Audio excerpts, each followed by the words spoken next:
Uncle, ಯಾರೋ ಅವನ್ಗೆ ಪೊರ್ಕೆ ತಗೊಂಡು ಗ್ರಾಚಾರ ಬಿಡ್ಸಿಲ್ಲ ಅನ್ಸುತ್ತೆ, ಅದಕ್ಕೆ ಪೊರ್ಕೆ ಆಗಿದ್ದಾನೆ. ಇವಾಗ ನಾನ್ ಬಿಸಿ ಮುಚ್ಚಿದ್ದೀನಲ್ಲ, ಹೇಗ್ ಮೈ ಚಳಿ ಬಿಟ್ಟು ಹೋಗುತ್ತೆ ಅಂತ ನೋಡ್ತಾ ಇರಿ. ನೋಡಿದ್ರ ಇವಳು ಕೊಪ್ಪನ್ನ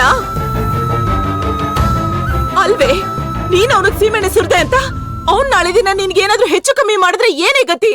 ನಾವ್ ಹೀಗೆ ಹೆದರ್ಕೊಂಡಿರೋದಕ್ಕೇನೆ ಇಂಥವ್ರು ಪ್ರೀತಿ ಹೆಸರಲ್ಲಿ ಆಸಿಡ್ ಹಾಕೋದು, ಚಾಕು ಚುಚ್ಚೋದು ಜಾಸ್ತಿ ಆಗ್ತಿರೋದು. ಸಿಂಧು ಬೇಡ. ನಮ್ಮ ಅಕ್ಕನ್ ವಿಷಯಕ್ಕೆ ಬಂದ್ರೆ ನಾನು ಸುಮ್ನಿರೋಳಲ್ಲ. ಶೋ ದೇವ್ರೆ, ಇವಳನ್ ಯಾವ ರೀತಿ ದಾರಿಗೆ ತರೋದು ಅಂತಾನೆ ಗೊತ್ತಾಗ್ತಾ ಇಲ್ವಲ್ಲ. ಯಾವಾಗ ನೋಡಿದ್ರು ಅಕ್ಕ ಅಕ್ಕ ಅಕ್ಕ ಅಂತೀಯಲ್ಲೇ. ಅಕ್ಕನ್ ಬಿಟ್ರೆ ಬೇರೆ ಯಾರು ಪ್ರಪಂಚದಲ್ಲಿ ನಿನ್ ಕಾಣಿಸೋದೇ ಇಲ್ವಾ? ನನ್ ಜಗತ್ತೆ ಭವಾನಿ ಅಕ್ಕ, ಅವಳಿಗೇನಾದ್ರೂ ಆದ್ರೆ ನಾನಂತೂ ಸುಮ್ನೆ ಇರಲ್ಲ.